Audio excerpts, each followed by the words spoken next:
and inclusive development in a fragmented world.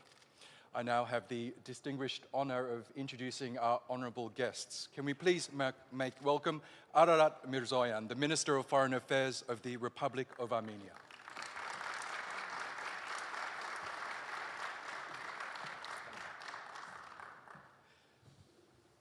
Next, we have ոՒղիղ Բայրամով, who's the Minister of Foreign Affairs of the Republic of Azerbaijan.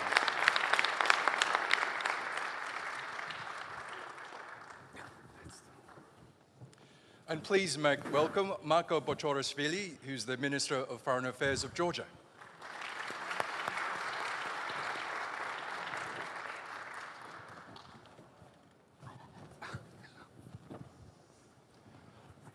And thank you all for being with us today. I know you're extremely busy people, so if I can get straight into it.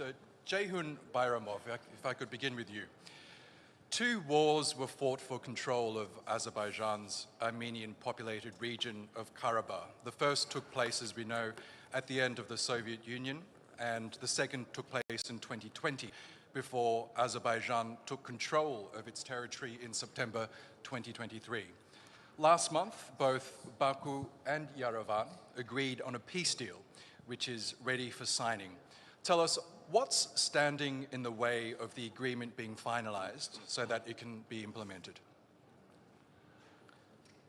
Thank you.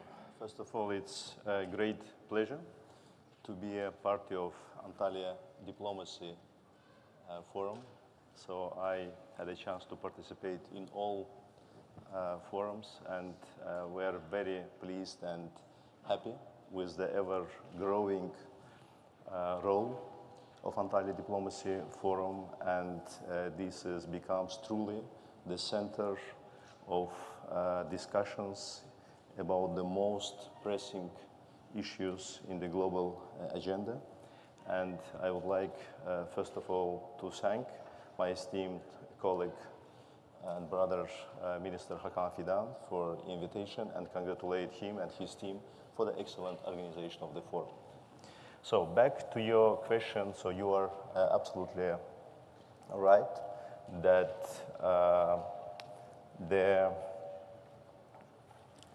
as a result of the end of the armed conflict between Armenia and Azerbaijan in the region in South Caucasus, the historical opportunities for normalization appeared. And right after the end of the 44 days patriotic war and liberation of Azerbaijani previously occupied territories, shortly after this, Azerbaijan suggested to Armenia to start the normalization process and start talking about the peace agreement. So it was Azerbaijani initiative back in 2021 at the beginning. In February 2022, Azerbaijan proposed 5 basic principles for the future peace agreement. And starting from October 2022, we start physical, let's say, engagement with the Armenian side. Many rounds of negotiations, exchange of documents in respect of the draft text. And as you correctly mentioned, last month, we, 2 parties, after almost 2.5 years, concluded the text of the peace agreement, which we consider extremely important development and serious milestone. About the further steps which are necessary in order to be implemented for the full finalization of this process, a signing of the peace agreement. So this is again long-standing and consistent position of the Republic of Azerbaijan, which is our counterparts, our partners in Armenia are well aware. This is, first of all, to dissolve the obsolete and dysfunctional Minsk process-related institutions, better known to the public as a Minsk group, but in reality this is a bit wider.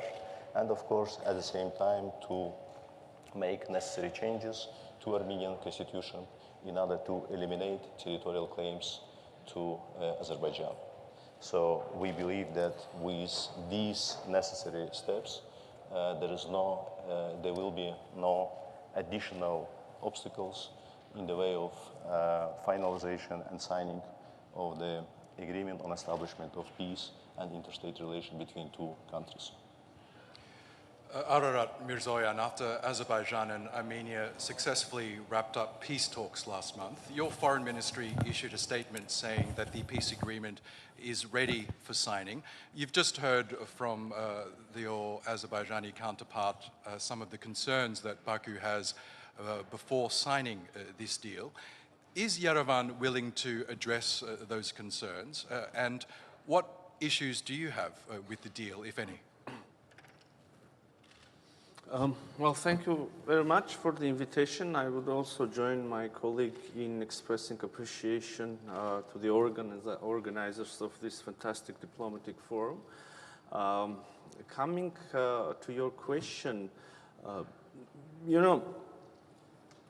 it's a matter of an approach.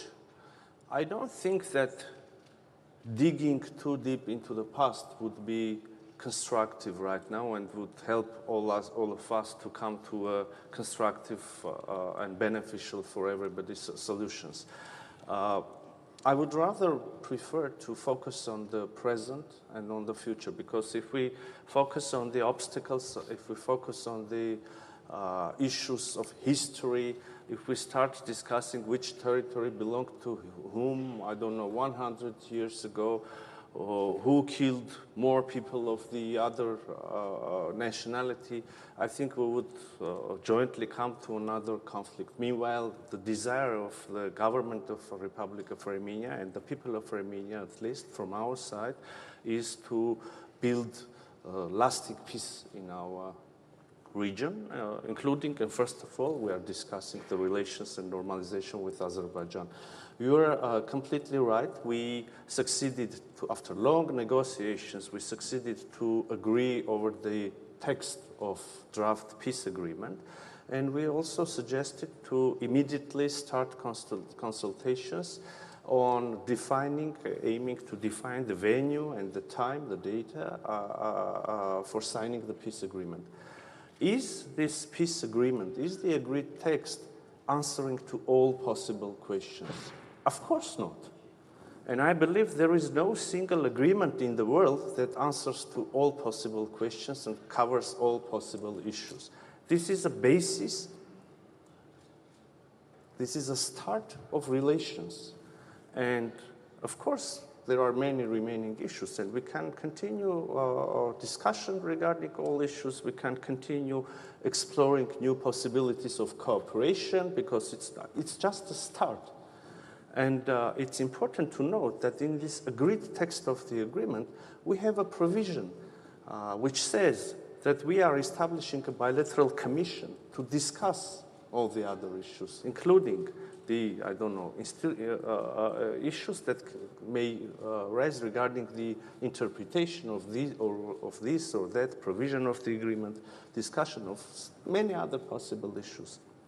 And again, it's a matter of a decision. It's a matter of an approach.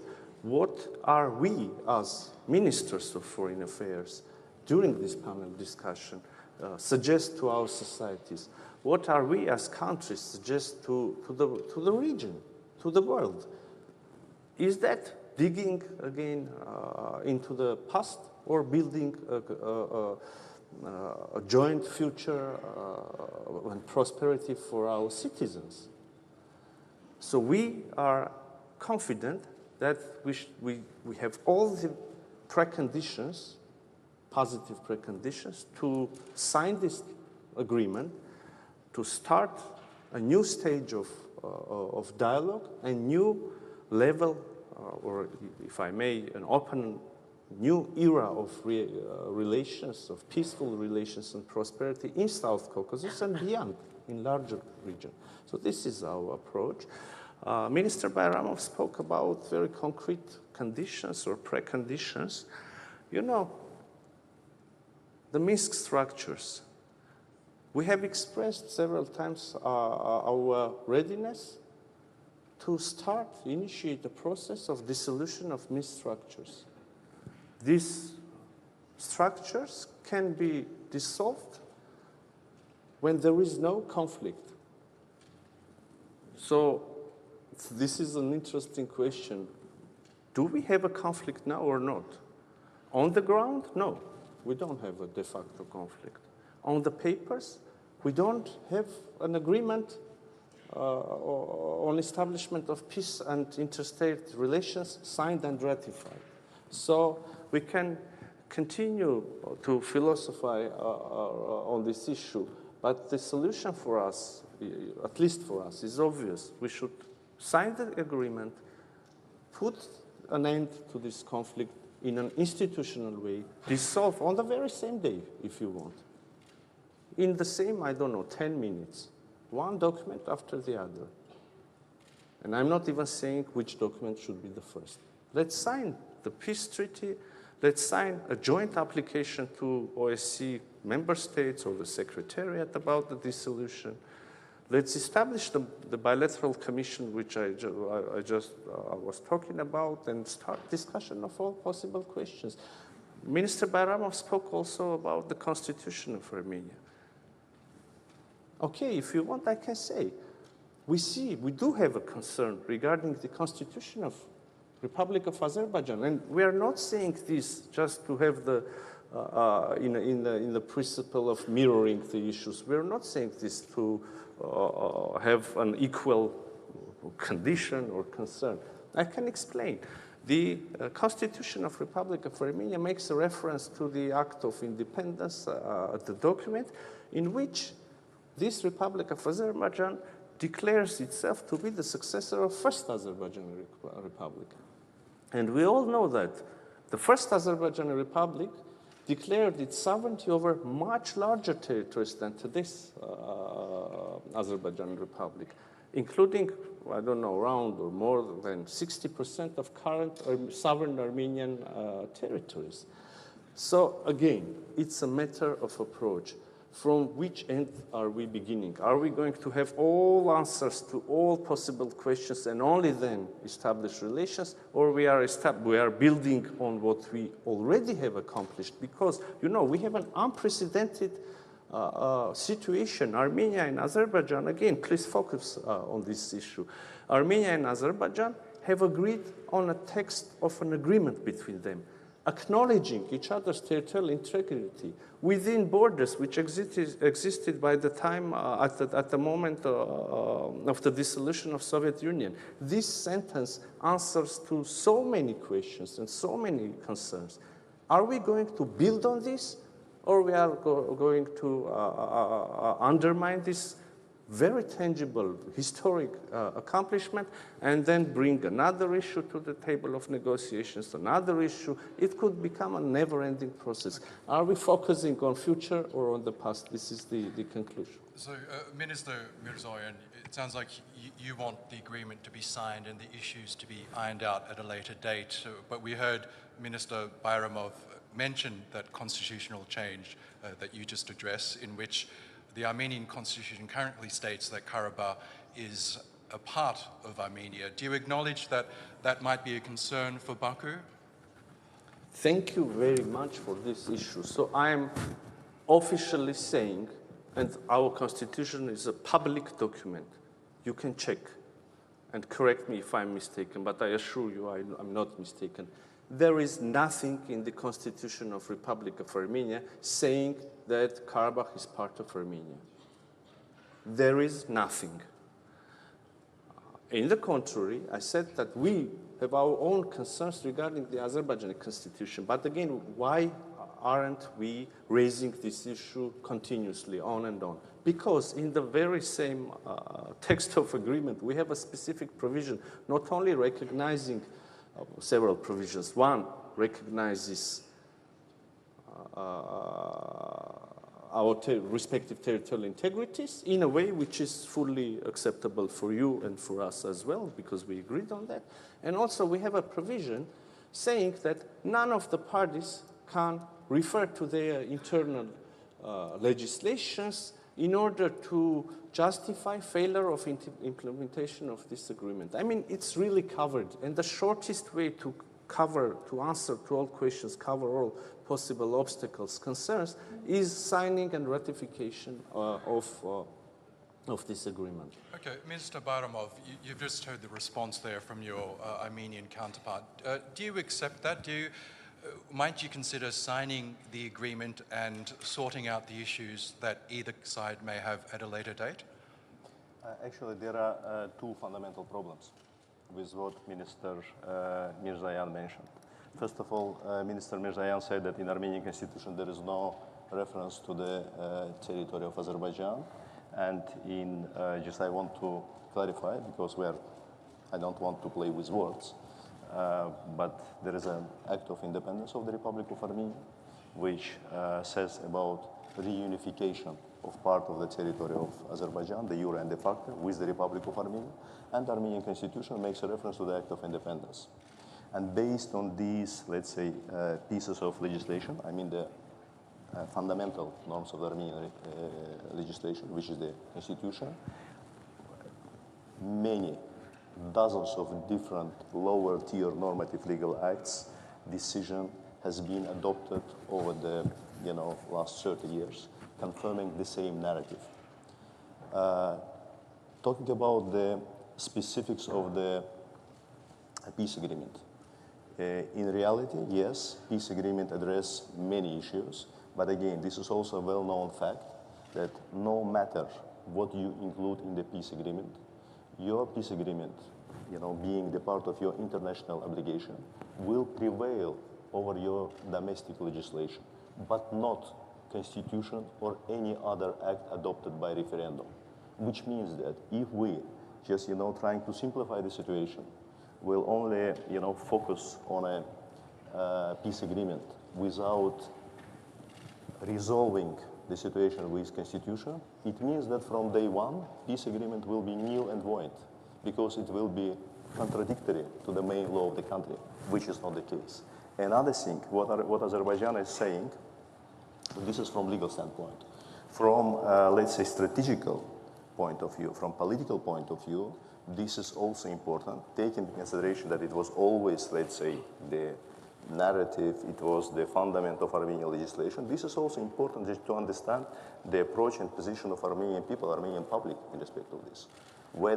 How they consider this, whether this, the population is ready to eliminate territorial claims to its neighbors or not. Then another important element from what Azerbaijan is saying, and by the way, so this is not some new, let's say, precondition from Azerbaijani side. We are raising this issue for the period of more than 2 years. In May 2023, during one of our meetings in United States, we submitted official document to this extent to our Armenian counterparts, but verbally we discussed this even before, just, for you. We did, two stuff in parallel, peace agreement talks and raising this issue. Another important element, so what we are saying, this is not something extraordinary in the modern history of other countries. Even if we look to the European continent, there are a number of cases when, because of these or similar problem, having some problems with the neighboring countries, the countries actually went to the referendum and made the changes in their constitution. So there is nothing extraordinary or, let's say, maximalistic from Azerbaijani, position. And then back to the last argument from Minister Mիրզոյան's statement about, let's say, similar concerns of the Armenian side about the Azerbaijani constitutions. First of all, it does not represent the reality.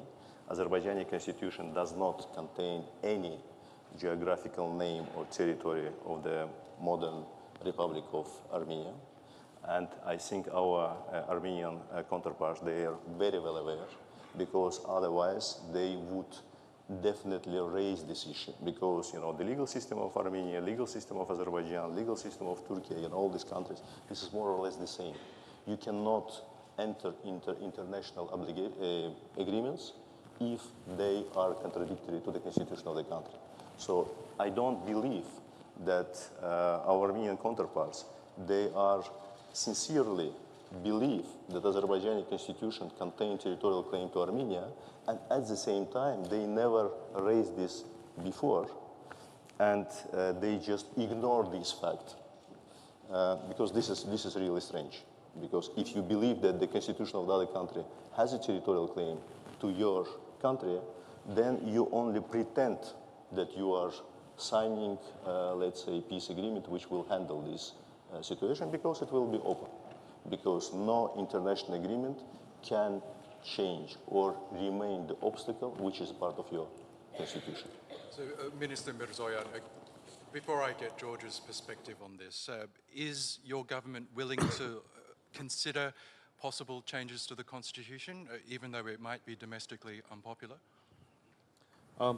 Once again, thank you for your for this opportunity to reply to my colleague's remark, because I thought you would immediately ask a question to our distinguished Georgian colleague, and I'm very sorry, Maka, but I must reply. So, if we go into legal, or if you want legalistic details, then I will now give a very short explanation.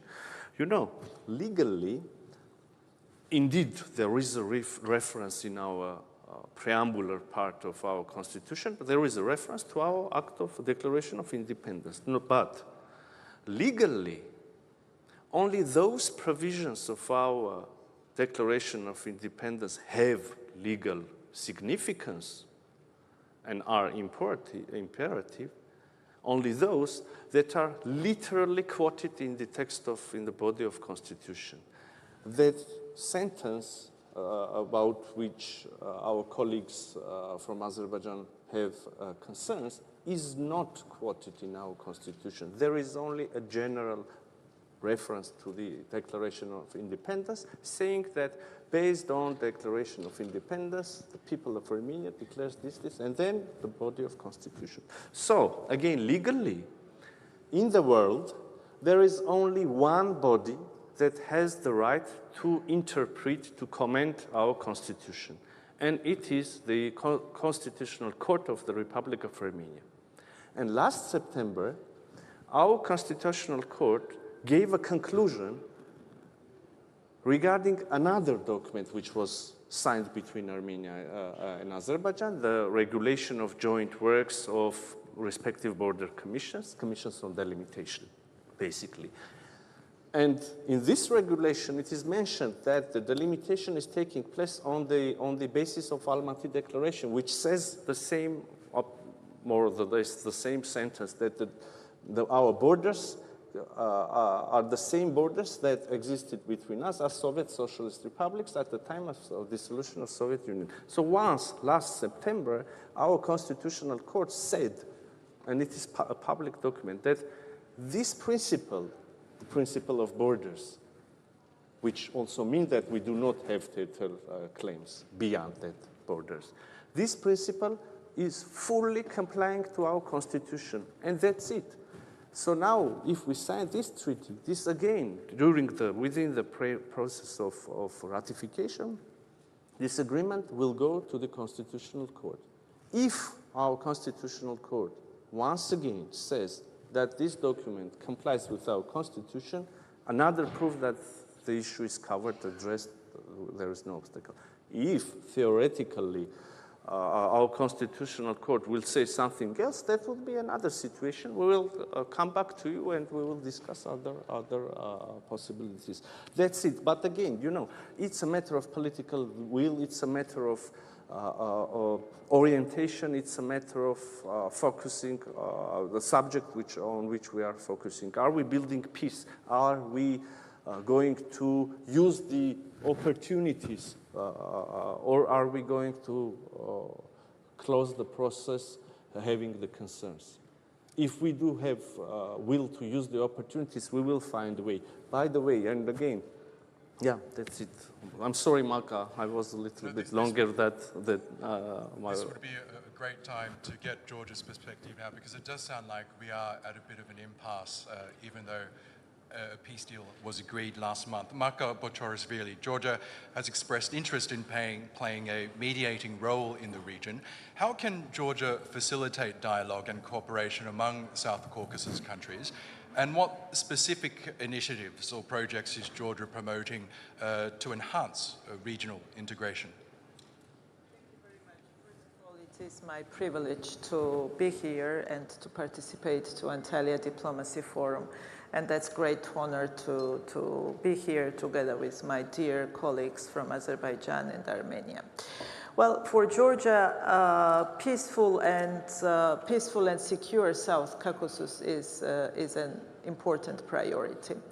We do acknowledge that our region has huge potential, and in order to fully exploit that potential, we do need sustainable peace and long-lasting peace in our region.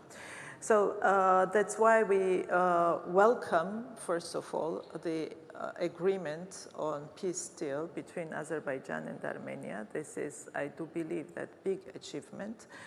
And we also need to highlight that traditionally exceptional good relationship that Georgia enjoys to have with both neighbors, Armenia and Azerbaijan. With Azerbaijan, for decades, we have a strategic partnership based on that friendship and very good cooperation. And this is a very strong asset that we have in region. With Armenia, again, we enjoyed traditionally very good relationship, which was upgraded recently to strategic partnership. And this is also a very big asset that Georgia has in this situation. And we have sincere interest to promote peace and stability in our region. And that's why we are always saying, and I will repeat it here, that Georgia is the place where both Armenia and Azerbaijan can rely on and can feel that we will provide all possible means to facilitate dialogue in our region, to facilitate cooperation in our region. As I mentioned from the beginning, South Caucasus has huge potential regionally to promote different partnerships and to contribute to wider peace, security, stability, economic cooperations. And we need to cooperate among ourselves to find common topics, to find common issues. That is kind of our daily life in our region, and to start talking about that. And that is, I think, essential that we can do at this stage. And again, Tbilisi is always ready, and I will repeat it here, on any level, on any topic, to start and facilitate conversation. I will not start listing of the issues that we can discuss. There are plenty of things that we need to cooperate, we need to discuss among ourselves, and I do believe that first thing, that political will and intention from both sides that exists, and we do see that that exists, is essential to promote that dialogue between South Caucasus countries. I would not exclude Georgia, and I would not put Georgia only as a kind of country that is in the middle, that is talking to Armenia or talking to Azerbaijan and trying to play that only mediating role. This is our life as well, and we consider that we are also part of this process on an equal kind of level, because this is our common interest to promote peace, security, stability, and good cooperation in our region. Thank you, Minister. At this point, I'd like to hand the floor over to our responder from the floor, Nigar Göksel. She's the Turkey Director at the International Crisis Group. Nigar, a lot to digest there.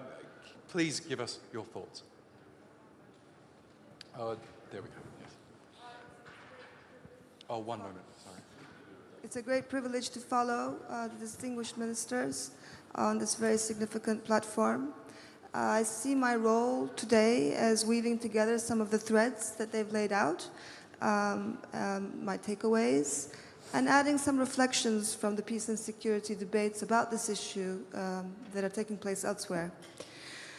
So let me begin by celebrating and congratulating the ministers of Azerbaijan and Armenia for agreeing on the peace deal text. I know that that took an enormous amount of intellectual effort as well as political leadership. And I think it's particularly noteworthy that it happened without external brokering, so that it was a bilateral process. And I think this also points to the regional ownership factor that the Turkish diplomacy has been underlining.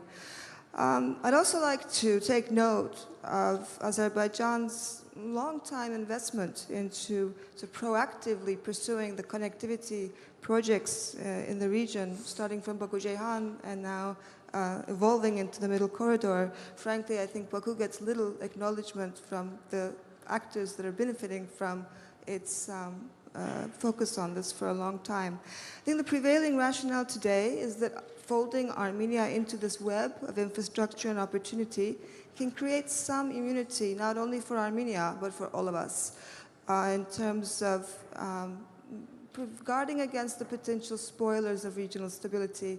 And those spoilers can come from inside, and they can come from outside, actors that would want to exploit the vulnerability. And I think I hear a very common interest, both on the panel and elsewhere, that regional integration is in everybody's interest. I think it's a matter of sequencing, as we've heard today, what comes first and what comes next, and that is also a matter of trust.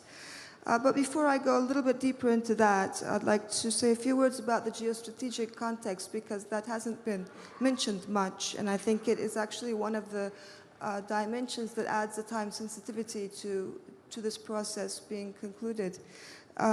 We don't know how the US-Russia alignment is going to evolve. We don't know how the Israel-Iran showdown is going to play out. We see Europe is trying to adapt to a new geopolitical landscape and is exploring ways to converge with Turkey, but we don't know how that's going to play out either. So I think there's a sense that the Caucasus region is going to feel the winds of these unpredictable changes, and we should be prepared for that by already having consolidated amongst ourselves as the Caucasus and its neighbors. Now to pass on to the more sensitive topics that have been discussed. I'm aware that Baku doesn't trust that enough Armenians have given up on reclaiming Karabakh unless they change the reference to this in their constitution or declaration of independence that's in the constitution. And I also see that many Armenians don't trust that such a change will be reciprocated with concrete gains. I think that Armenia is feeling vulnerable economically and security-wise, and the more it seeks support from the West because of this, the more it deepens Baku's distrust. So there's a sense of a vicious cycle that we're facing. Given how far the peace process has come, and if this is the last unresolved issue, I think a lot of observers are worrying that a stalling over this is going to risk the window of opportunity closing because of the geopolitical shifts and some domestic dissatisfaction that we see building in Armenia as well. So all we really need to ask is whether we might look back and say, had we moved ahead then, we might have had lasting peace versus unraveling. So I guess my question to Azerbaijan is that if this constitutional change can only realistically happen in 2027, which is some of the debates are saying so, then are there interim steps or creative workarounds that can be taken to keep the momentum alive, particularly regarding connectivity, because the connectivity talks have stalled ever since Russia got engaged more in Ukraine, whereas the continuation of progress of that track of talks could actually continue in parallel about the railways and the highways and whatnot.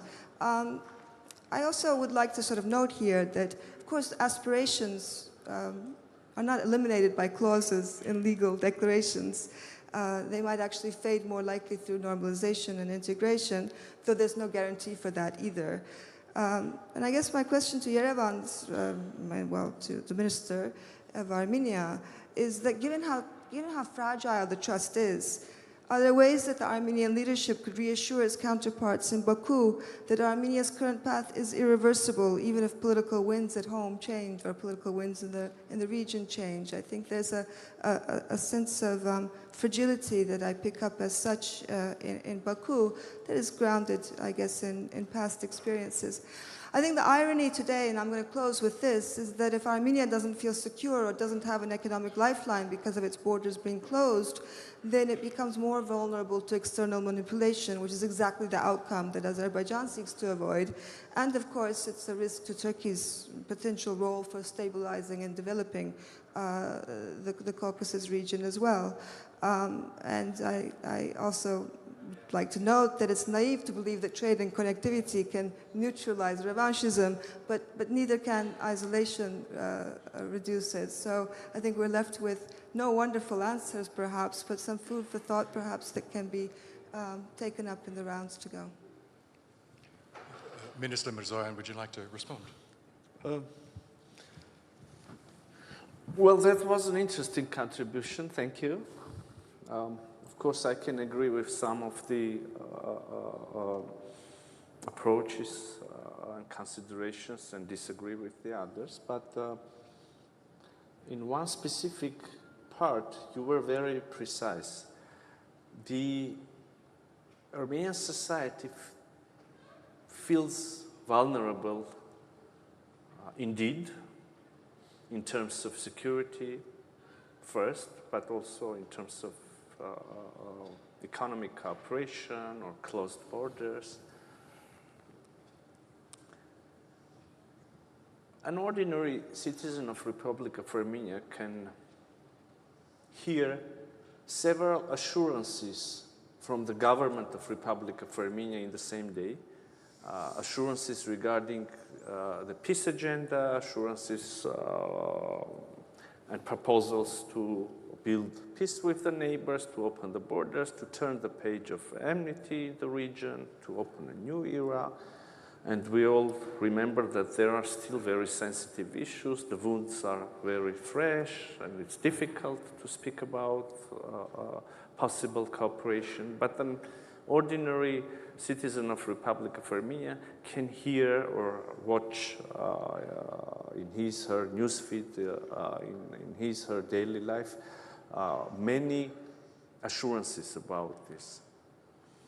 At the same time, an ordinary citizen of Republic of Armenia, in the very same day, can hear several threats, including threats to, again, to use the force, including threats not to acknowledge the territorial integrity, including threats which contain some claims on internationally recognized territorial integrity of Republic of Armenia from the Azerbaijani side.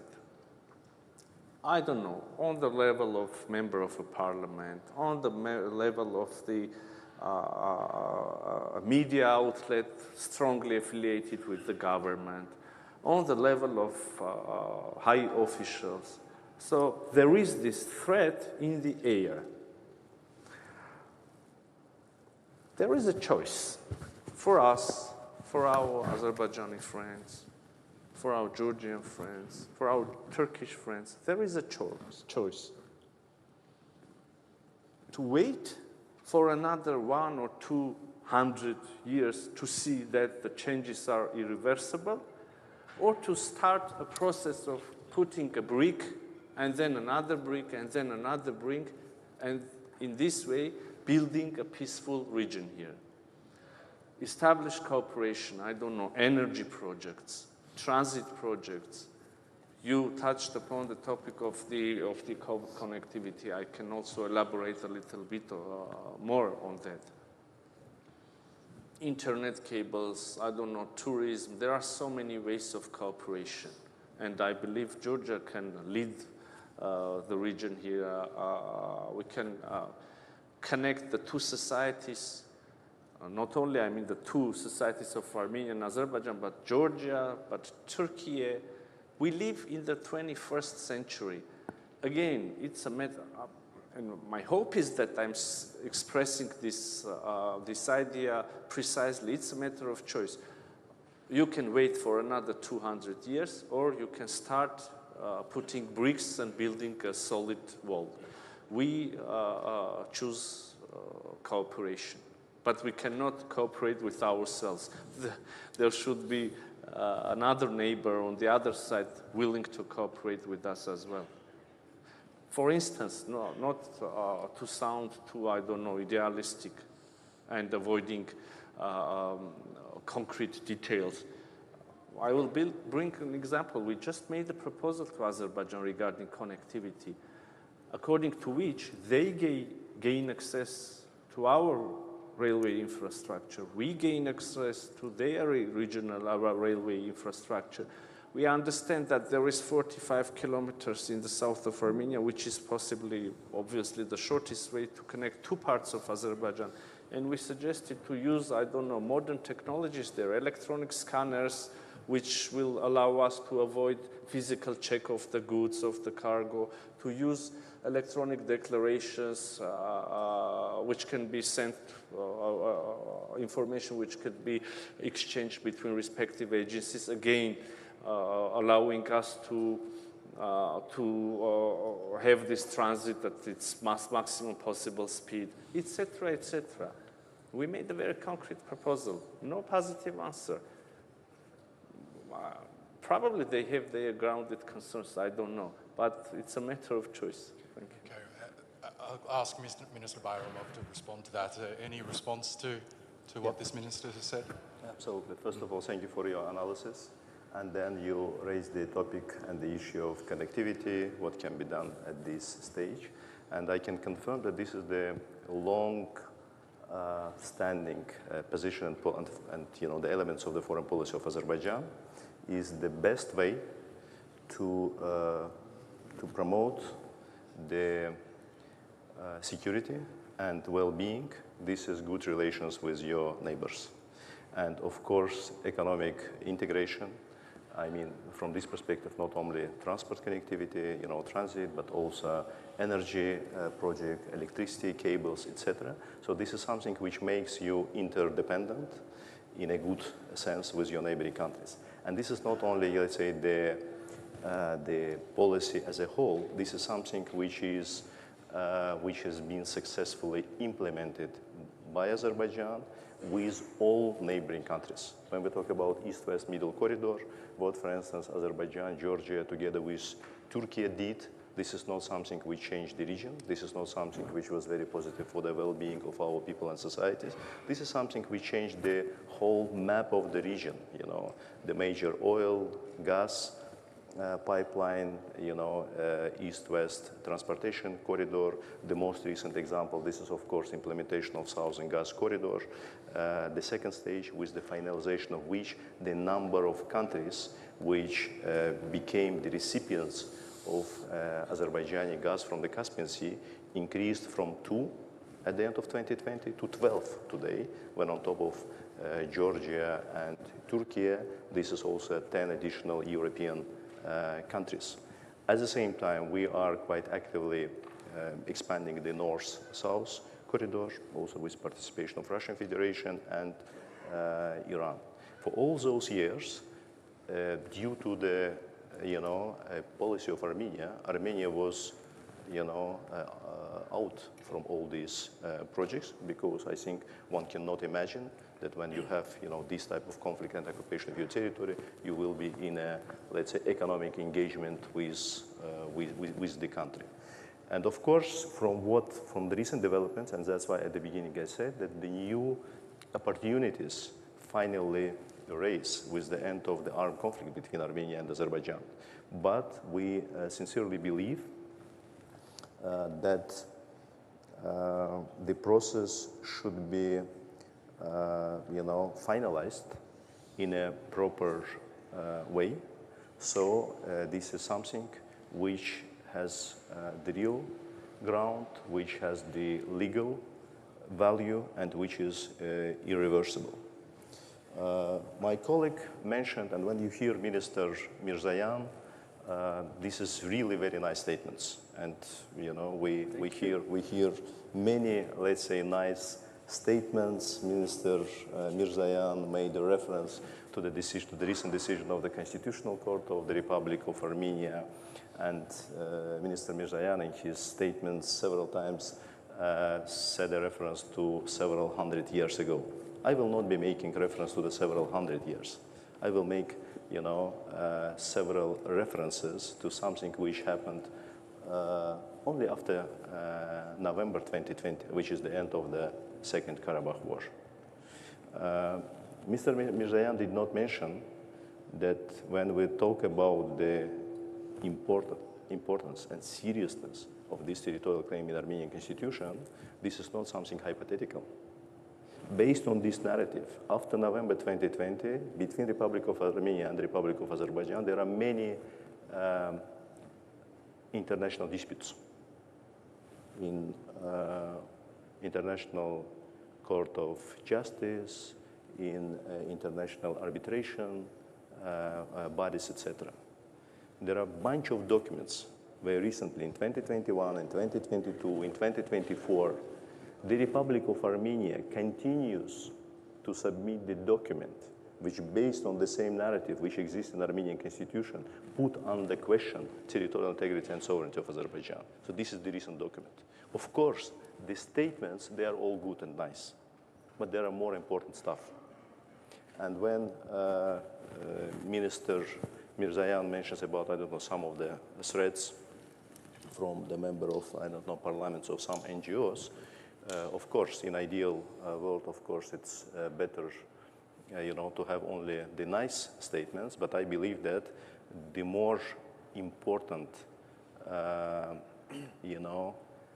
position representing the state should be taken into account and should be eliminated if we seriously talk about the finalization of this process, coming to the logical end, and after this, it will really open many additional opportunities for the whole region in a, let's say, holistic way. About the transportation, and Mr. Minister mentioned about some recent proposal from the Republic of Armenia with regard to the opening of the transportation tools. I just wanted to mention a couple of facts. The first, the opening of communication between Republic of, between us. It was a proposal of Azerbaijan to be included in the trilateral declaration of November 2020. There is general statement about opening of communication between two countries, and there's a very specific reference about the unimpeded access from the western borders of Azerbaijan with its Nakhchivan Autonomous Republic. So because in Azerbaijan we have a unique situation, and the unique situation is that we have two parts of the country which are, separated from each other. And there are all around 40 kilometers of the, let's say, territory of Armenia. This railroad existed back in Soviet time. This railroad, by the way, back in Soviet time, was the part of the Azerbaijan Republic railroad system because it was, the very short part which was, managed by the Azerbaijani railroad system. During the negotiations in January 2021, until, the active phase was until 2023, then there was, some gap in the negotiations. We did many, let's say, proposals in order to resolve this situation. We agreed to separate highway part from the railroad in order to, let's say, to put on the second stage the more, let's say, complicated part for the Republic of Armenia. But notwithstanding, every time we saw some of the proposals which, from our perspective, and based on the previous agreement which we have in 2020, put under question, let's say, the reliability and stability of this. We do not want to be in the situation when we agree about something, and in 1-2 year period of time, due to some, changes in Armenian legislation, due to some, changes in Armenian power, we will face the same situation which we faced, 30 years ago when the conflict started, and, Nakhchivan Autonomous Republic become a hostage of this situation. That's why, so when we talk about from Azerbaijan to Azerbaijan, for us this is absolutely crucial, that this is unimpeded access with all the necessary guarantees that this situation is irreversible and it does not depend on the, political or legal changes in Armenia. Thank you, Minister, and thank you, Nigar Göksel, for that. We are running out of time, but I would like to get one last perspective from Minister Botorishvili.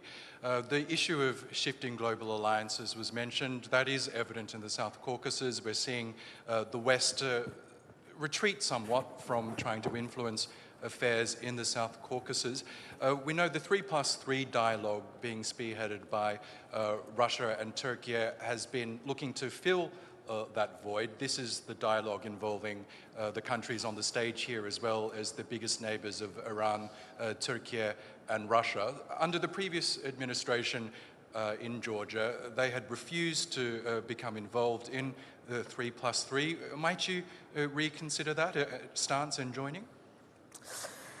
I would refer to that format 3+2 because Georgia is not part of that format, but it is that's always referred as 3+3. Georgia is not part of this format, and we cooperate with all the neighbors except of Russia, and it has reason because Georgia's 2 regions remain occupied by Russian Federation, and we still have unaccepted military presence on these 2 regions, in these 2 regions from Russian Federation. So this is the reason where we cannot and we are not considering to be part of this format. We have only one format with Russian Federation. This is Geneva International Discussions, where Georgia and Russia are talking to each other over the conflict, and there are United States, United Nations, OSCE, European Union represented in that format, and this is a very valuable format for us that allows us to discuss conflict-related issues. Otherwise, when we talk about region and regional cooperation, we have excellent cooperation with our other neighbors, with Armenia, with Azerbaijan, with Turkey, and we have excellent examples of that good cooperation. With Turkey, with Azerbaijan, we have implemented a number of important projects throughout decades that are very important for a small region, but they are also very important for a wider region. And when we're talking about kind of diversity also in the region, we have plenty of opportunities in that diversity. Like Georgia, Armenia, Azerbaijan, maybe we are different in many terms, but we have to find, especially when it comes, for example, foreign policy priorities. For decades, Georgia is pursuing a European integration path. We want to be part of the European Union. That allowed Georgia to bring into Georgian legislation more European standards and align more with European economic area. That is also an asset that could be beneficial for whole region, and we are ready for cooperation with our neighbors in that terms as well, and to contribute to more regional cooperation and regional projects, but this is not the format of 3+3. It's good to get that clarification. I'm afraid that does bring us to the end of this discussion. Can we please thank our distinguished guests, Ararат Mիրզոյանը, the Minister of Foreign Affairs from Armenia, Ceyhun Bayramov, the Minister of Foreign Affairs for Azerbaijan, and Mako Botorishvili, the Minister of Foreign Affairs for Georgia. Thank you so much, and thank you to all of you.